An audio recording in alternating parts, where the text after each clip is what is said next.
armonizando tu ser para tener una conexión directa con nuestro Padre a través del estudio de la palabra de Dios en la Biblia latinoamericana, en el Antiguo Testamento, en el libro de Génesis, por el capítulo 2 y parte del capítulo 3, podemos empezar leyendo los análisis que se hicieron en aquel tiempo cuando se tradujo la Biblia hebrea al vocabulario de las personas latinas, porque la Biblia latinoamericana viene de la Biblia hebrea para un lenguaje de persona hispana. Vamos a hacer un análisis, vamos a observar el capítulo 1, 2 y 3, incluso parte del 4 a través de este análisis, pero yo le invito a que elija la Biblia de su preferencia y usted empiece a estudiar la historia del pueblo de Dios, a conocer cómo funcionaron, cómo actuaron esos hombres elegidos por el Padre para ayudarnos a los seres humanos en estos tiempos, a dejarnos ver que ayer, hoy, siempre Dios puede hablar a través de su palabra a nuestros corazones, y que su palabra es eterna y su palabra es acción, es hecho, y que cuando nosotros obedecemos la palabra de Dios y cumplimos con la palabra de Dios, las normas, las leyes, las reglas, los procedimientos, la disciplina que hay en una vida cristiana llevadera, y digo cristiana porque el verdadero sentido de estudiar la Biblia hoy, ayer y siempre es que a través de la salvación que hemos obtenido las personas por el amor misericordioso del Padre, con su Hijo Jesucristo muriendo en la cruz, cada ser humano que decida aceptarlo en su corazón, cada ser humano que decida creer en el Creador a través de ese mensaje que nos viene dando, es solamente cuando conocemos la historia del pueblo de Dios. Ya sabemos que este relato no pretende decir cómo empezó la raza humana. Si preguntamos cuál ha sido la prehistoria de la raza humana, cómo se relaciona con la otra forma de vida animal, esas son preguntas que la gente de aquel tiempo no se planteaba y para las cuales la palabra de Dios no tiene respuesta. Dios deja que lo investiguemos nosotros, y es lo que hacen los científicos, la Biblia y la evolución. Algunos se escandalizan de que el hombre haya sido formado del barro, pero si todos los dioses en la literatura de entonces creara del barro a los seres vivientes, el autor sagrado singuló al folclore de su tiempo y retomó la antigua leyenda dándole un nuevo sentido. Otras personas se dejan impresionar por el uso de que la teoría materialista han hecho de la evolución, así que debemos decir dos palabras al respecto cuando se cree ver una oposición entre la fe y la visión del mundo en evolución. Esto habitualmente se debe a que se confunden tres cuestiones muy distintas. Ha habido una evolución de todo el universo y en particular de los seres vivos? ¿Se puede decir que todas las especies actuales o desaparecidas forman parte de una misma familia y provienen las unas de las otras? Hoy en día todo lo que han estudiado esos hechos dan una respuesta afirmativa. ¿Cuáles son las causas de esa evolución? Hay que confesar que no se sabe por qué se conocen las causas de algunas pequeñas evoluciones, pero hasta ahora no se ve ninguna cosa que pudiera explicar lo esencial de la evolución, y de allí se desprende la respuesta a la tercera pregunta. ¿Las teorías de la evolución se oponen a la fe? Esas teorías ya no pertenecen a la ciencia, sino a la filosofía o a la imaginación, aun cuando haya sido formulada por hombres de ciencia muy eminente como lo fue Darwin, un creyente o un materialista. Tendrán toda la libertad para sostener puntos de vista opuestos. Una última observación. Los grandes para nosotros es que cada uno reciba de Dios el Espíritu que lo hace persona a imagen de Dios. Y no importa tanto que nuestro cuerpo lo debamos a padres humanos, mientras que los primeros hombres heredaron el suyo de antepasados animales.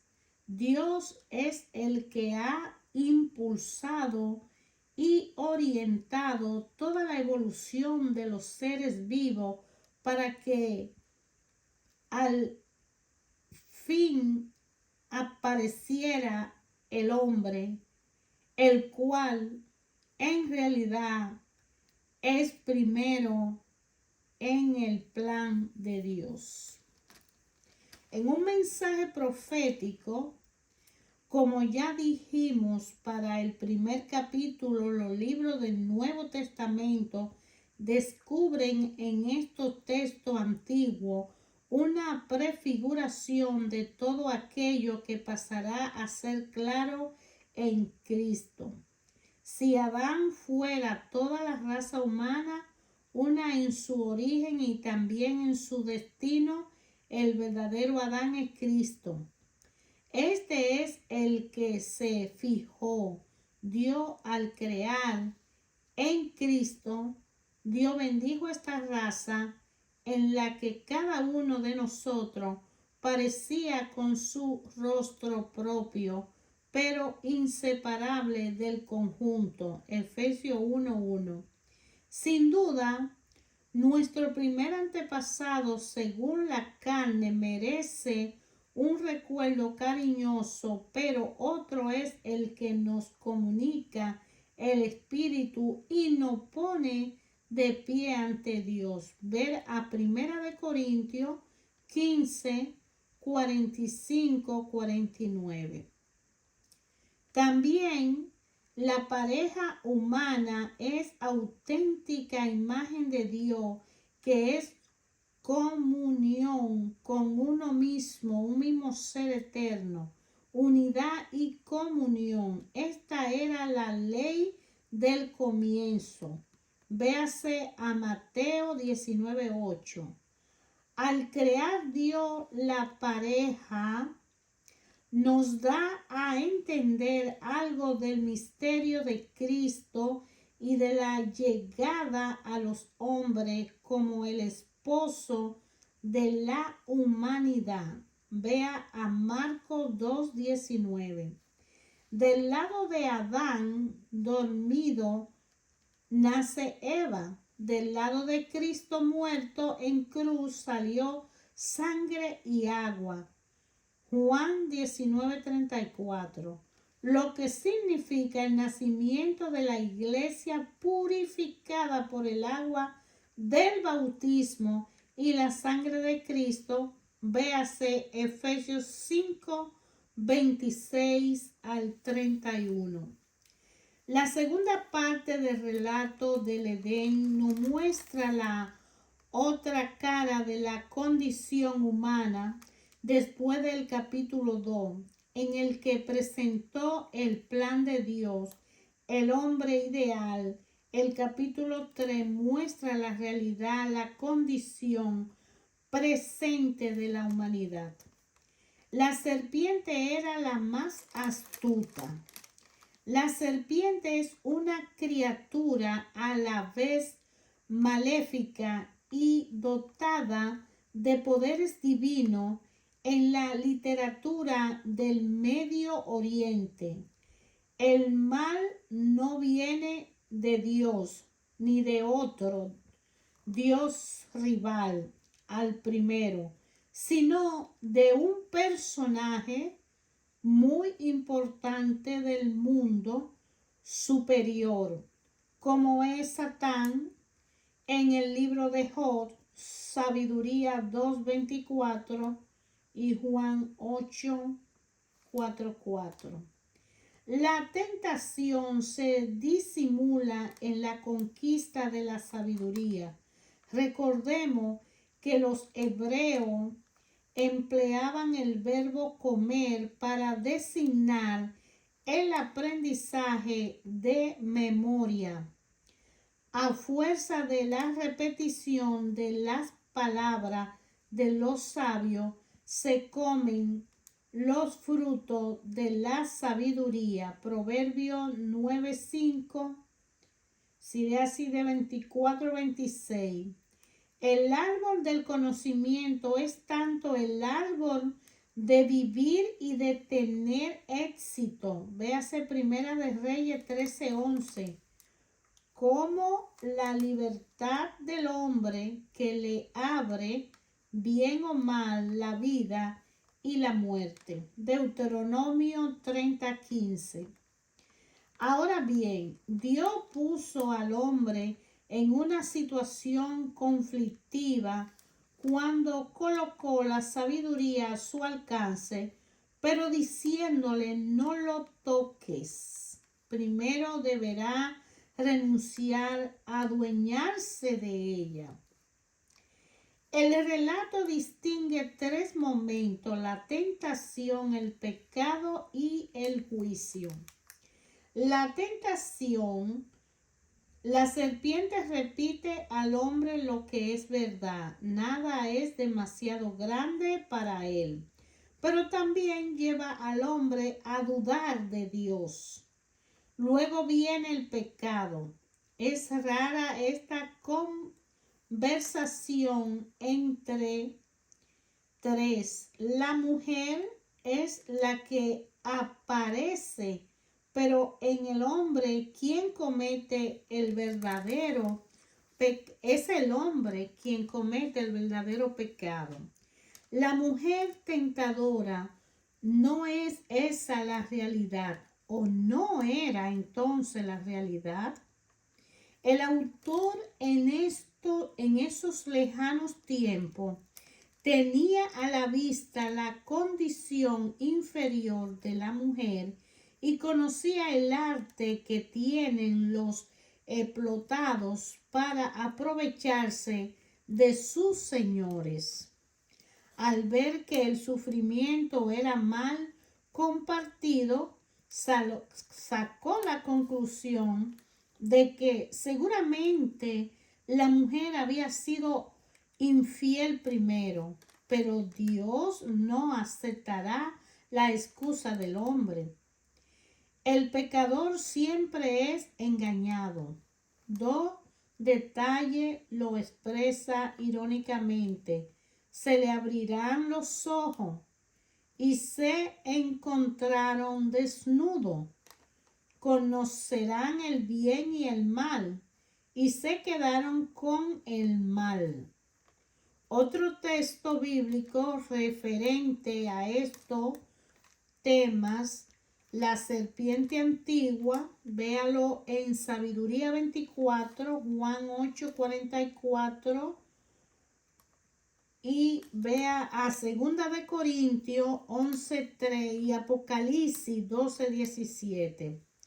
El falso concepto de Dios celoso, Mateo 6:7, Job 10:13 y Mateo 25:24.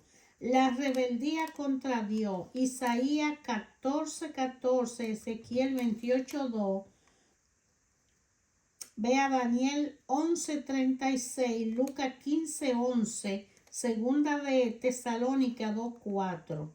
La tentación, Mateo 4:6-13, Siriacide 15:11, Romanos 7:8, Primera de Corintios 10:13 y Santiago 1:13. Adán y el hijo pródigo. Ese pecado de Adán deberá ser reinterpretado a la luz del Evangelio y allí nos remitiremos a la parábola del hijo pródigo. Vea Lucas 15:11. Esa parábola hace mucho más que enseñarnos la misericordia infinita de Dios para con el pecador. Nos dice que la aventura humana con respecto a Dios es la de un hijo pródigo. Pero mientras que en el Génesis Adán se quedó en el descubrimiento de su culpa, en esta parábola, en cambio, descubre que es hijo. Y es esta luz la que le da la verdadera liberación. Vea a Juan 5:19. El juicio de Dios es un modo de expresar lo que es nuestra condición. Adán vive su vida lejos de Dios en medio de sufrimiento y de las contradicciones.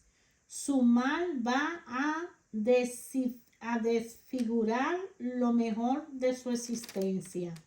El nacimiento y la educación de los hijos, las relaciones entre marido y mujer, el trabajo que ya no es creatividad y realización de sí mismo, sino una necesidad y un pecado. Maldita sea, Dios maldijo a la serpiente, pero no al hombre. El plan primitivo no puede fracasar. La felicidad y la paz está al final, pero el hombre solo podrá alcanzarla al precio de una historia que no desconcierta y que muchas veces nos parece un fracaso. Vea a Primera de Corintios 1:21. Eso será la redención con y por Jesús. Ella te pisará la cabeza. El autor bíblico pensaba en la lectura victoria del pueblo de Dios sobre el mal, la descendencia de la mujer siempre herida pero conducida por Dios a nueva esperanza. Esta esperanza de una victoria definitiva sobre el mal que anima toda la historia bíblica se reveló plenamente en el Evangelio y nos mantiene ahora despiertos en un mundo donde todo se concierta para enojarnos o para para doparnos hasta el día en que la muerte tenga la última palabra. Adán da nombre a su mujer, promesa de un nuevo punto de partida, pero también signo de autoridad, porque Dios por su parte inaugura la larga serie de su misericordia para hablar como lo hará la Biblia. Así es como le da a Adán y a Eva el taparrabos, que es ahora necesario para su dignidad. Pero acordemos de que debemos invertir el orden aparente del relato. El paraíso es la primera parte de la historia, era el término para el que el Dios no crea, y ahora con Adán mortal es nuestra misma realidad en una tierra. La debilidad y la muerte de Adán forman parte del plan salvístico de Dios. Pablo nos dice que nuestra vida es un ascenso continuo desde la vida de Adán, animal y mortal, hacia la santidad y la incorruptibilidad del otro Adán, Cristo. Primera de Corintios 15:45. Como podemos haber oído la lectura del análisis que se hizo al capítulo 2 y 3 en el libro de Génesis del Antiguo Testamento, cuando estos capítulos hablan de que Adán en el jardín del Edén es tentado y se da cuenta que está desnudo. Dios lo llama y Dios inmediatamente cambia todo el proceso de vida que van a llevar por la desobediencia, y que en la parte 3 está la tentación y la caída claramente, y la sentencia de Dios del hombre, y llámese hombre a Adán y a Eva, que fueron los primeros hijos adoptados de Dios a la obediencia para vivir en el jardín del Edén, que no es más que para vivir en la gracia de nuestro Padre y merecer una vida digna y respetada. Hoy en día es Jesucristo, ese Adán, como ellos analizan, pero mi objetivo al leer esta introducción no es explicar lo que esto significa, sino invitarle a que usted lea la palabra de Dios, a que usted conozca la historia del pueblo de Dios, a que usted elija una Biblia y cada día en una hora o media hora usted pueda estudiar y aprender qué hizo Dios al inicio y qué hizo en el transcurso de tantos siglos hasta el día de hoy, todavía como ayer, hoy y siempre. Él está intentando que cada uno de nosotros lo conozcamos, y da a sus hijos y elige a los hombres, y cada uno de ellos lleva una trayectoria de aprendizaje, de reconocer que la misericordia del Padre es inmensa para todos sus hijos, que Él no quiere que nadie se pierda y que todos tengan vida eterna. Desde que empezó con Adán, su objetivo del Padre es que usted y yo y todos nosotros tengamos una vida eterna, una vida santa, una vida consagrada. Para muchos puede ser difícil porque somos pecadores y humanamente es imposible ser perfecto. Perfecto solo el Padre, dijo el Señor Jesucristo. Pero aún siendo pecador, Él reconoce que somos débiles y nos recibe como el hijo pródigo cuando vuelve a casa. Nosotros somos un continuo levantarnos, y puede ser un poco difícil sacar media hora para leer la palabra de Dios en un orden disciplinado. Una forma práctica sería empezando con los evangelios y leer a cada evangelista sobre esos evangelistas que compartieron con Jesús, tienen un testimonio vivo qué hizo Jesucristo, quién es Jesucristo, por qué, cuándo, cómo, a qué vino, cuál fue su origen y cuál era su propósito y cuál fue el plan de Dios al elegir a ese hombre que todavía hoy no ha habido uno diferente o mejor que él. Su plan y su propósito el Señor lo tiene con cada uno de nosotros cuando tenemos un encuentro personal con el Señor Jesucristo. Y Él vino para que nadie se pierda. Dice que si usted lo acepta y usted decide conocerlo, usted y toda su familia van a ser salvas.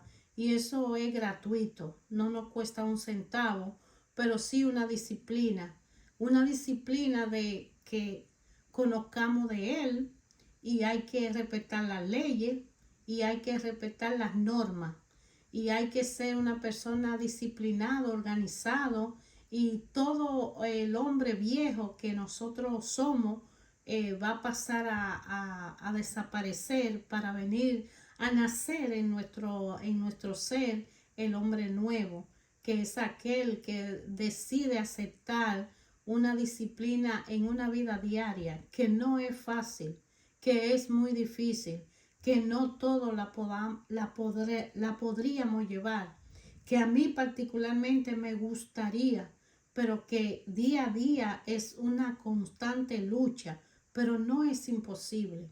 Nada es imposible para Dios Padre. Si Dios Padre sacó al pueblo hebreo de Egipto cuando era esclavizado y se acordó de la promesa que le hizo a Abraham en el Génesis, y le estoy hablando de siglos después, imagínense qué no podrá hacer por usted o por mí. Misericordiosamente no vamos quizá ni a alcanzar un cuarto de ello, pero sí lo más importante es creer, aceptar. Pero para que usted crea, para que usted acepte, no basta que yo le diga es muy bueno y hermoso conocer la historia del pueblo de Dios. Es necesario que usted y Dios se encuentren a través de su palabra cuando usted la lea, cuando usted la medite, cuando usted saque un tiempo disciplinado cada día para leerla y usted la rumee en su mente. Cuando usted cierra el libro, sigue con la mente y la palabra coordinando. ¿Qué dice la palabra de Dios para mí hoy y ahora? No importa que se escribieran aquellos antiguos tiempos, lo importante es qué me dice a mí hoy la palabra de Dios, a mí en mi vida personal, a mí en mi ambiente de trabajo, a mí en mi familia, a mí en mi entorno, a mí en mi sociedad.